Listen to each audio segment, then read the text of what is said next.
This courtroom is quiet, but the decisions made here are loud. Today, two lives stand at a crossroads. Point one is only 19 years old. The other has already wasted multiple chances. Both are about to learn the true cost of their choices. A 19-year-old girl stands shaking in front of the judge. Her voice is soft, but her past mistakes speak louder.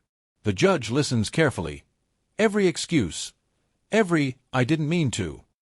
What seems like a simple sentencing quickly becomes something more serious. This is not just about punishment, it's a test of trust, discipline, and redemption. Good morning. Are you Amita Miles? Yes. And Ms. Miles was previously in court, entered a plea of guilty in cause number 24, DCCR 2330, to tampering with physical evidence. I received the pre-sentence report. Has everyone had an opportunity to review the report? Are there any additions or corrections?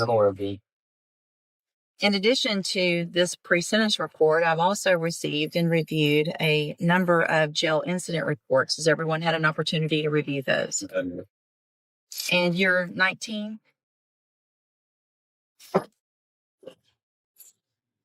Why haven't you been acting right in jail? Most of the reports are like true. One time I did not cover my face on the other side. Because I was asleep and she didn't wake me up.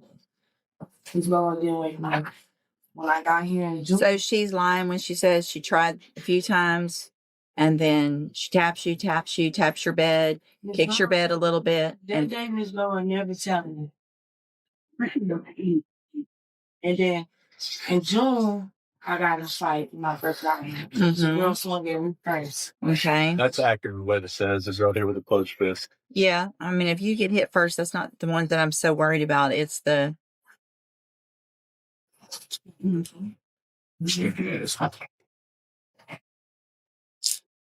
Cool.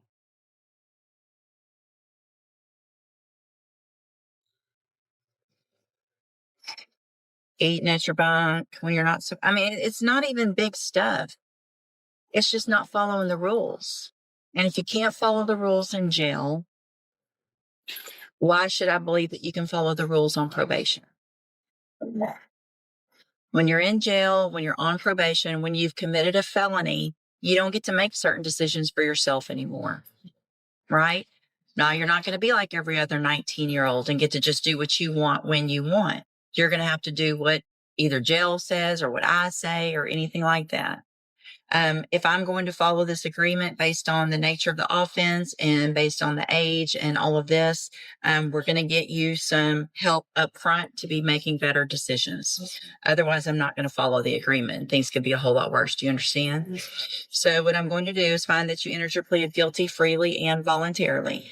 Find sufficient evidence to find you guilty. However, I'm going to follow the agreement that you made with the district attorney, and I'm going to defer all proceedings and place you on probation for 10 years.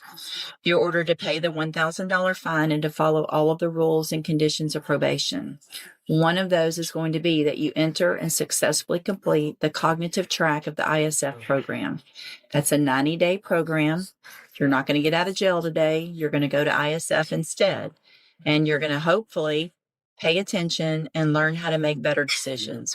You're still young, you're still immature, but you're going to have to make some very mature decisions if you don't want to go to prison. And that's going to be to help you make those better decisions. Now, here's the thing.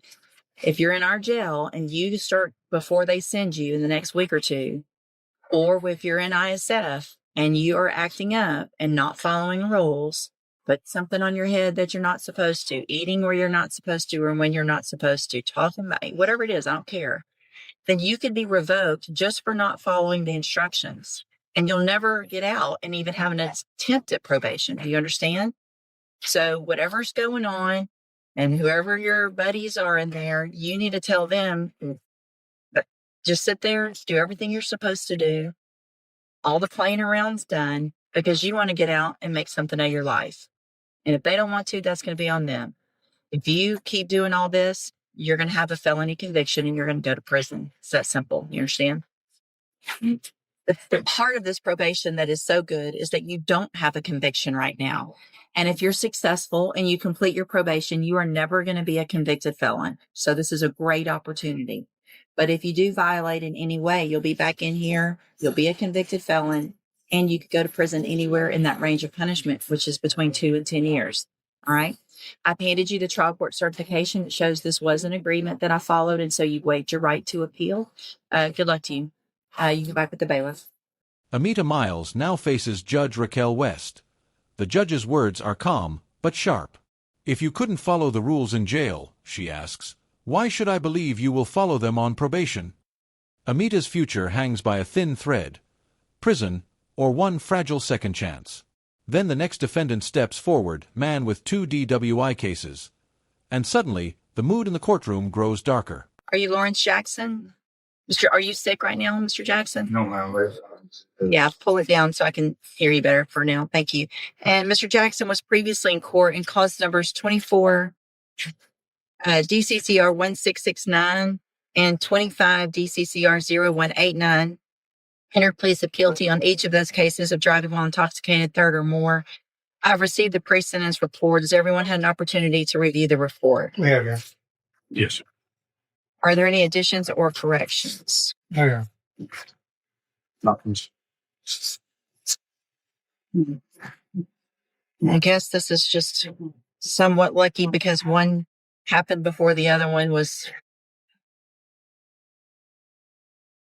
All right, Mr. Jackson, I'm going to follow the agreement that you made with the district attorney. I'm going to find in each of your cases that you entered your pleas of guilty freely and voluntarily. I'm going to find sufficient evidence in each case to find you guilty. In cause number 24, DCCR 1669, find you guilty of driving while intoxicated, third or more. Sentence you in accordance with your agreement to a term of 10 years in prison, but I'm going to probate that. You'll be on probation for 10 years. You're ordered to pay a $500 fine and to follow all of the rules and conditions of probation, which includes entering and successfully completing the safety program. In cause number 25, DCCR 0189, also find sufficient evidence to find you guilty, and at this time find you guilty of driving while intoxicated. Sentence you in accordance with that agreement to a term of 10 years in prison, but suspend that, place you on probation for 10 years. You're also ordered to pay a $500 fine in that case and follow all of the rules and conditions of probation, including entering and successfully completing the safety program. If you do everything that you're supposed to on these probations and you're successful, then for all practical purposes, your case here in court is over. You'll be able to serve that 10-year sentence while you're out on probation. The other side of that, though, is if you violate any condition of probation at all, you can be brought back into court and you can be facing that 10-year sentence that you've already agreed to. Do you understand? I only have one. I don't know if y'all can get to it. I need the certification in 1669. I'm going to hand you the trial court certifications in each case that shows that these were agreements that I followed. And so you waived your right to appeal. I've also handed you a written admonishment regarding your ineligibility to possess a firearm or ammunition.